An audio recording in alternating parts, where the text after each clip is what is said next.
Hey everyone, it's Alexander the Real Mr. Robinson. Welcome to the channel. This is my review for First Cow, which is directed by Kelly Reichardt and is the latest movie from A24. The movie takes place in 1820, where a cook, played by John Magaro, teams up with a Chinese immigrant, played by Orion Lee, as the two of them try to start up a successful business, and their sights are set upon this cow that just mysteriously popped up. So they pretty much sneak to where the cow is at night, steal its milk, and then just use it for their cooking to escalate their business. So do you all out there have this experience where you're watching a movie, you've heard nothing but great things about it, you go into it super excited, and it's got an incredibly high rating on Rotten Tomatoes from the critics. In this case, it's 95%.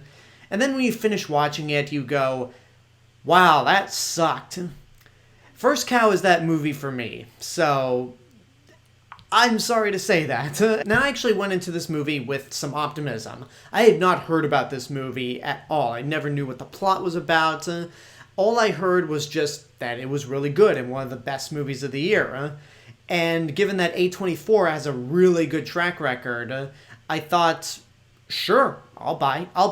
I'll take the bait on this one. The first movie that came to my mind when I was watching First Cow was, in my opinion, the worst movie that A24 has made, A Ghost Story. I've already reviewed A Ghost Story when it came out 3 years ago, but if you just want the brief summary, I think it's one of those art house movies that just doesn't really contribute anything and is just artsy for the sake of being artsy. I mean, there's a 10-minute sequence in that movie where Rooney Mara is eating a pie, and it doesn't contribute anything to the plot, and it's just there to be artsy. And I felt like a lot of this movie had moments like that as well. The opening shot of this movie, First Cow, is of a cargo ship just crossing the frame at a snail's pace, and I just sat there going, oh man, this is not going to be one of those movies, is it? I can accept a slow-paced movie.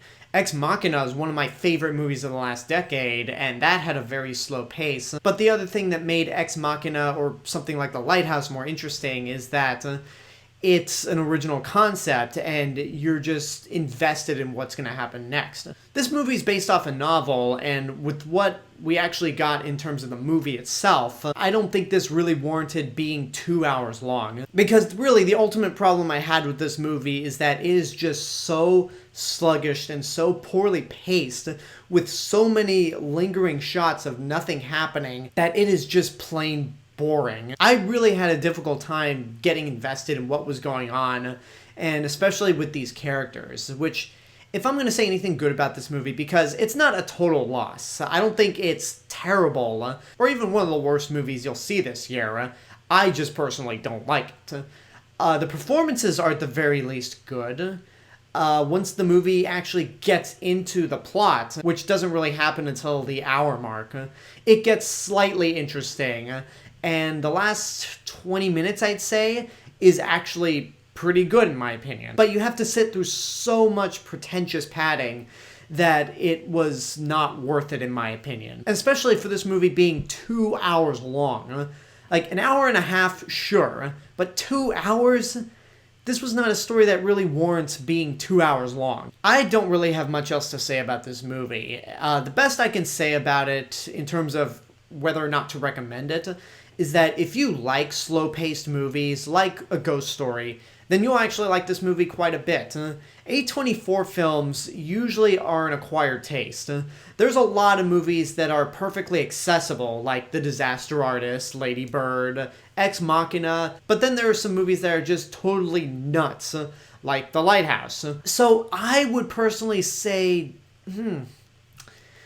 that's tough, because I would say watch at your own risk. Again, this is one of those situations where the meaning of this rating is you can only make the judgment. I can't make that judgment for you on whether or not to see this movie.